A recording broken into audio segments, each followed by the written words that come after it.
नमस्कार साथियों, स्वागत है आपका। देखिए, आज हम बात करेंगे केवीएस एनवीएस की टायर 2 जो आपका मेन हुआ है उसके बारे में कि उसकी कट ऑफ कितनी जाएगी। बहुत ज़्यादा इम्पोर्टेंट है।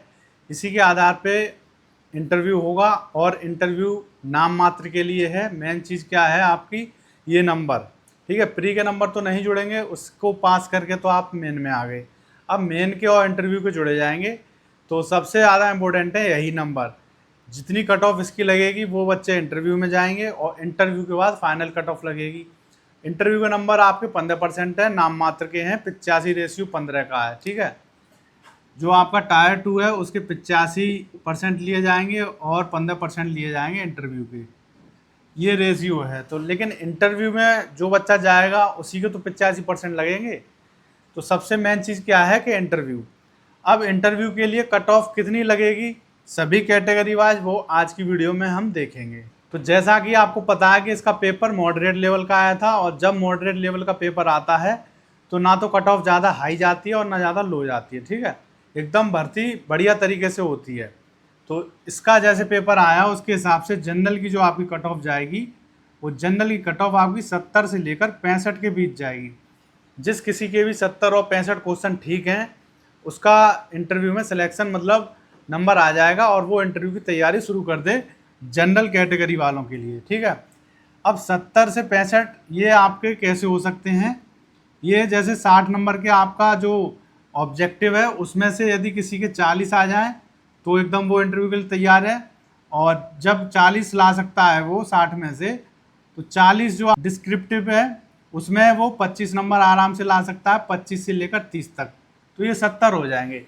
इसके जितने नंबर होंगे जनरल में, ये जनरल की कट ऑफ है, इतनी ही जाएगी, इससे ऊपर नहीं जाएगी। ठीक है, वो एकदम सेफ है। जिसके जो डिस्क्रिप्टिव में 25 से 30 के बीच में आ जाए और 60 में से 40 ऑब्जेक्टिव यदि ठीक है, यदि आपके ऑब्जेक्टिव ठीक है, उसी से आप अंदाज लगा सकते हैं कि आपके नंबर 70 और 65 के बीच में होंगे। ठीक है, आप ये ना सोचें कि ऑब्जेक्टिव का तो हमने सर मिला लिया है, मैच कर लिया है कि हमारे 60 में 40 सही है, लेकिन उसका नहीं पता हमें 40 में से जो हमारा लिखित हुआ है उसमें कितने सही होंगे।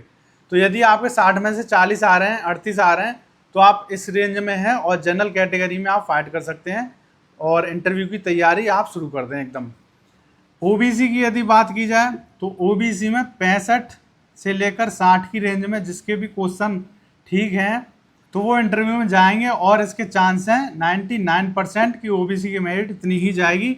65 से लेकर 60 जिसके भी क्वेश्चन ठीक हैं वो इंटरव्यू तैयारी शुरू कर दे। ईडब्ल्यूएस की यदि बात की जाए तो ईडब्ल्यूएस की मेरिट और ओबीसी की सेम जाएगी, लेकिन ओबीसी से कम ईडब्ल्यूएस की जाएगी। इनके यदि किसी के 58 से लेकर 64 तक के क्वेश्चन ठीक हैं वो इंटरव्यू की तैयारी शुरू कर दें। जिसके मिनिमम 58 भी है वो भी इंटरव्यू की तैयारी शुरू कर दे।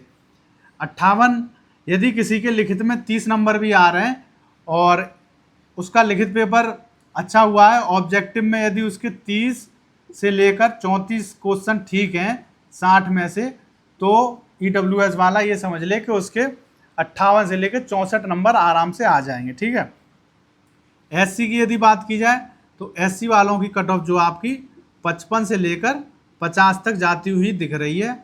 जिनके भी इतने क्वेश्चन ठीक हैं वो तैयारी शुरू कर दें। यदि उनके लिखित में 30 नंबर आ रहे हैं या फिर 25 आ रहे हैं 60 में से, तो उनके इसके बीच में आ जाएंगे आराम से। ठीक है, ऑब्जेक्टिव में यदि किसी के इतने आ रहे हैं तो। एसटी की यदि बात की जाए तो इनकी 45 से लेकर 50 पे ही जाएगी।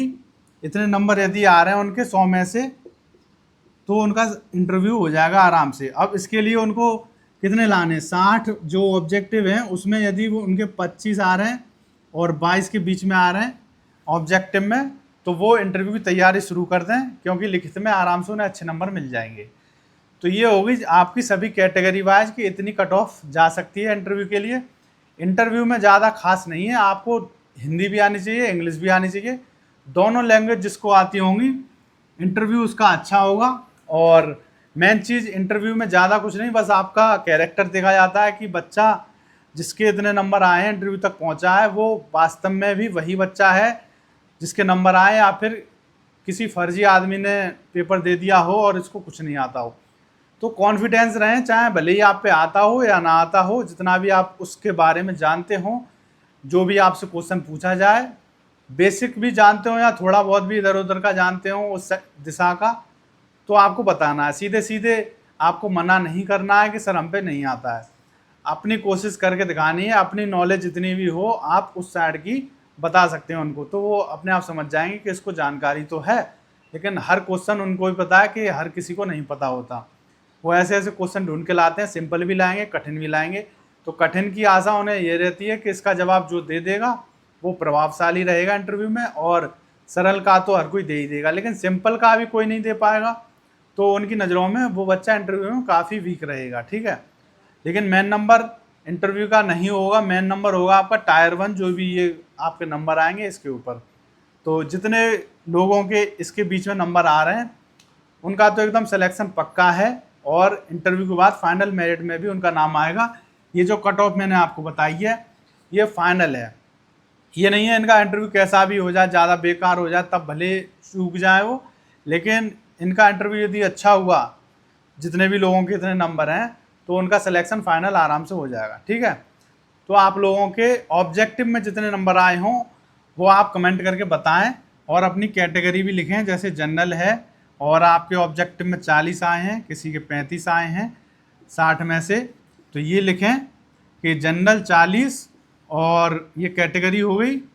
तो उसके बाद मैं बता दूंगा कि आपके सिलेक्शन के कितने चांस हैं। ठीक है, यदि किसी की कैटेगरी है आपकी ओबीसी, तो ओबीसी लिखें। उसके बाद यदि आपके 32 नंबर आ रहे हैं, मतलब ऑब्जेक्टिव में 32, ठीक है, तो ओबीसी 32 लिखें। इस तरह आपको कमेंट करनी है, और मैं हर एक कमेंट का जवाब दूंगा, बता दूंगा कि आपके सिलेक्शन के कितने चांस हैं। ठीक है, और इंटरव्यू की आप तैयारी करिए। तो मिलते हैं अगली वीडियो में, तब तक के लिए थैंक यू।